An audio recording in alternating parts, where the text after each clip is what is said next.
12. About that time Herod the king laid violent hands on some who belonged to the church. He killed James the brother of John with the sword, and when he saw that it pleased the Jews, he proceeded to arrest Peter also. This was during the days of unleavened bread. And when he had seized him, he put him in prison, delivering him over to 4 squads of soldiers to guard him, intending after the Passover to bring him out to the people. So Peter was kept in prison, but earnest prayer for him was made to God by the church. Now when Herod was about to bring him out, on that very night, Peter was sleeping between 2 soldiers, bound with 2 chains, and sentries before the door were guarding the prison. And behold, an angel of the Lord stood next to him, and a light shone in the cell. He struck Peter on the side and woke him, saying, "Get up, quickly." And the chains fell off his hands. And the angel said to him, "Dress yourself and put on your sandals." And he did so. And he said to him, "Wrap your cloak around you and follow me." And he went out and followed him.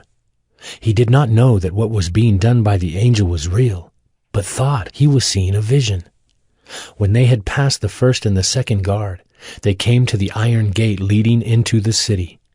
It opened for them of its own accord, and they went out and went along one street, and immediately the angel left him. When Peter came to himself, he said, "Now I am sure that the Lord has sent his angel, and rescued me from the hand of Herod, and from all that the Jewish people were expecting."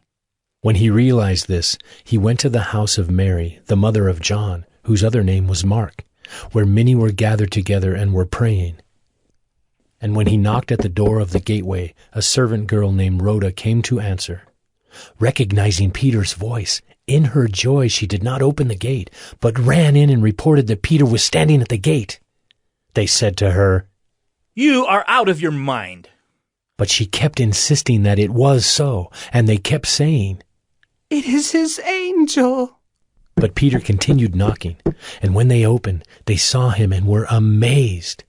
But motioning to them with his hand to be silent, he described to them how the Lord had brought him out of the prison.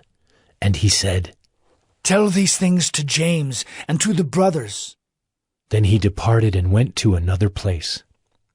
Now when day came, there was no little disturbance among the soldiers over what had become of Peter. And after Herod searched for him and did not find him, he examined the sentries and ordered that they should be put to death. Then he went down from Judea to Caesarea and spent time there. Now Herod was angry with the people of Tyre and Sidon, and they came to him with one accord, and having persuaded Blastus, the king's chamberlain, they asked for peace, because their country depended on the king's country for food. On an appointed day, Herod put on his royal robes, took his seat upon the throne, and delivered an oration to them. And the people were shouting, "The voice of a god, and not of a man!" Immediately an angel of the Lord struck him down, because he did not give God the glory, and he was eaten by worms and breathed his last. But the word of God increased and multiplied. And Barnabas and Saul returned from Jerusalem when they had completed their service, bringing with them John, whose other name was Mark.